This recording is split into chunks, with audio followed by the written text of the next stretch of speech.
Bon mardi, ma gang de malades. Je veux vous parler d'un documentaire en 2 parties que j'ai vu ces derniers jours. Je l'ai terminé hier. Un documentaire, je l'ai regardé et ça m'a inspiré un questionnement moral. Je me pose des questions, puis je vous pose la question à vous. Alors, c'est un documentaire sur George Carlin. George Carlin est un stand-up comique, un humoriste. Peut-être que vous ne le connaissez pas, mais moi, c'est un génie. Je l'adore. Je lui baiserais les pieds, mais il est mort. Alors, George Carlin, dans les années 70, au début des années 70, il est passé à l'histoire parce qu'il s'est fait arrêter, entre autres, dans un cabaret où il présentait un show. Puis il parlait des 7 mots qu'on ne peut pas dire à la télévision. 7 words you can't say on TV. C'est devenu vraiment un classique de l'humour. Ces mots-là qu'on ne peut pas prononcer à la télévision. Shit, piss, fuck, cunt, cocksucker, motherfucker et tits. Alors voilà, il a dit ça. Et il s'est fait arrêter par les policiers pour immoralité. C'est un gars qui avait pas la langue de bois, il critiquait vertement autant la gauche que la droite. Puis je sais que Fred Bastien, qui était à côté de moi, adore George Carlin. Puis écoute, moi, Fred, puis après ça, je veux t'embarquer dans la discussion. Avec plaisir. Okay, sur les questions que j'ai. Alors, ce gars-là critiquait tout le temps la société, la culture américaine, ce qui allait pas dans le monde, la politique internationale, les États-Unis qui bombardaient le Vietnam, la Maison-Blanche, Nixon, les environnementalistes, les extrémistes religieux, puis il avait des opinions sur tout.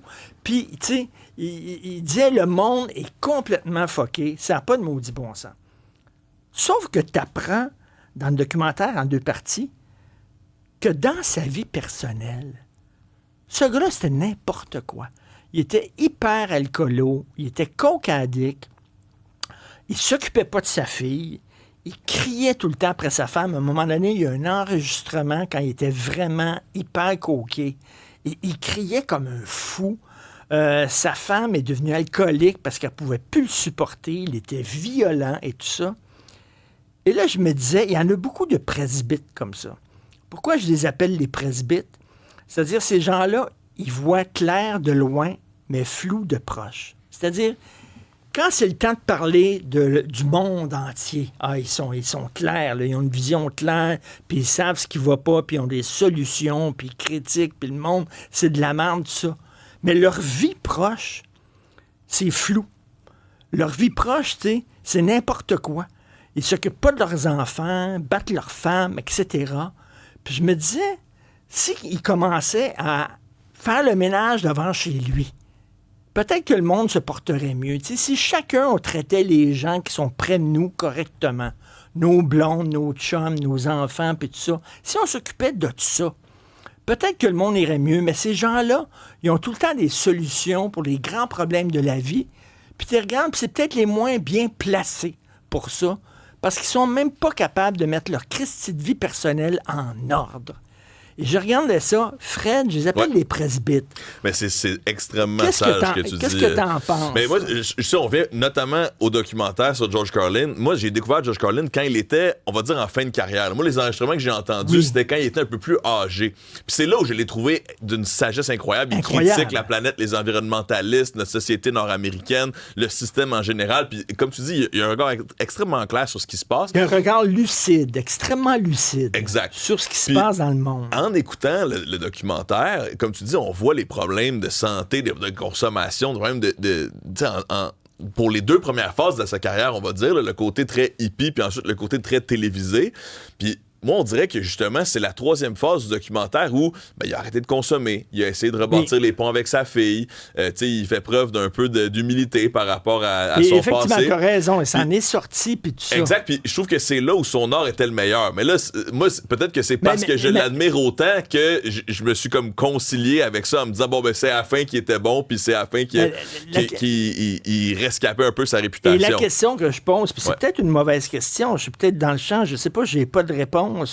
Stéphanie, est-ce que les gens qui, par exemple, moi, j'écris des chroniques en disant ça va pas dans la société, en politique, c'est de la merde, puis c'est tout croche, puis blablabla, est-ce que c'est important qu'on ait une vie personnelle qui a de l'allure ou pas? est-ce que si ta vie personnelle est tout croche, est-ce que tu as quand même le droit de faire la leçon à tout le monde? Je me pose, peut-être que oui, peut-être que c'est... Il me semble que tout part de soi. De soi? D'abord et avant tout. Tu dis ta Puis boire. on dit souvent, le gazon n'est pas plus vert ailleurs, dans le sens où il faut que tu entretiennes ton propre jardin. Oui. Pour après ça, peut-être, aller donner des conseils pour que le jardin des autres soit... Je pense ça, mais il y a peut-être des gens qui vont dire oui, mais quand je vais voir un humoriste, c'est sa vision sur le monde qui m'intéresse. C'est peut-être pas sa vie personnelle, ça m'intéresse. Je pense que c'est aussi que les gens, ils savent pas, là, ils connaissent pas la vie personnelle de George Carlin. Eux, ils voient le produit sur scène, donc tu ris de ce que tu as devant toi. Là. Mais ce que tu dis est très sage aussi, Stéphanie. Là, le gazon est plus vert où on l'arrose. Hein? Puis la question que tu poses aussi, Richard, elle fait preuve d'une grande sagesse parce que même, il y avait une expression latine là, dans le temps des Romains qui disait Médice curate ipsum, c'est-à-dire médecin, guéris-toi donc toi-même. Avant de commencer à faire des prescriptions pour le monde entier, à quoi ressemblent tes relations interpersonnelles? Puis, on peut facilement commencer à faire aussi des visions politiques à cet égard, parce qu'il y a des gens qui sont donc bien bons pour... Tu sais, il me semble, moi-même, là, ado, je savais donc ce dont le monde avait besoin, puis ce que ça prenait, puis dans le fond... T'apprends que la société puis la vie, c'est plus compliqué que ça. Là. On est des humains, puis c'est dur à gérer.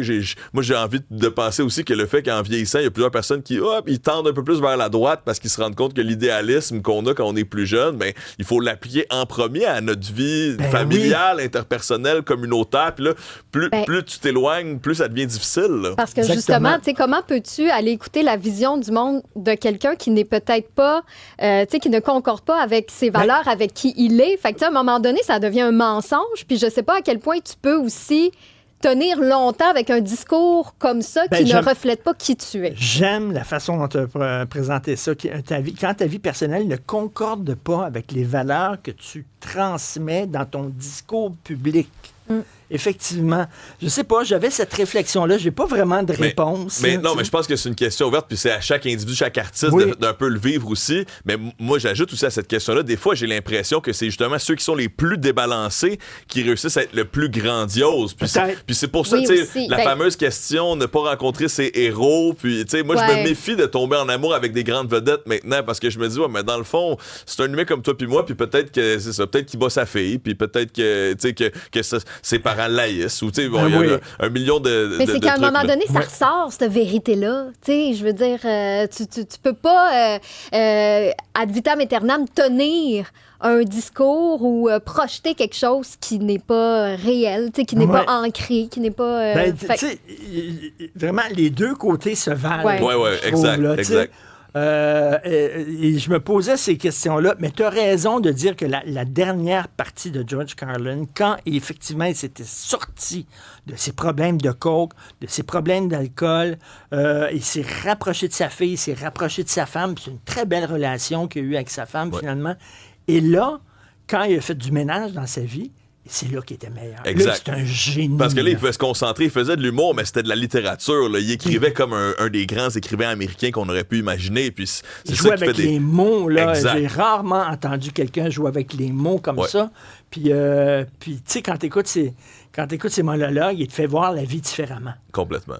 Il est vraiment... George Carlin a marché pour que plusieurs des meilleurs humoristes américains aujourd'hui courent. Là. Ça, c'est sûr. Là. Sans Carlin, on n'aurait pas plusieurs des rigolades qu'on a de nos jours. Effectivement. En tout cas, écoutez, regardez sur vos plateformes préférées. Là, ça s'appelle George Carlin, American Dream, et c'est vraiment extraordinaire. Mais quel grand personnage. Merci à vous deux.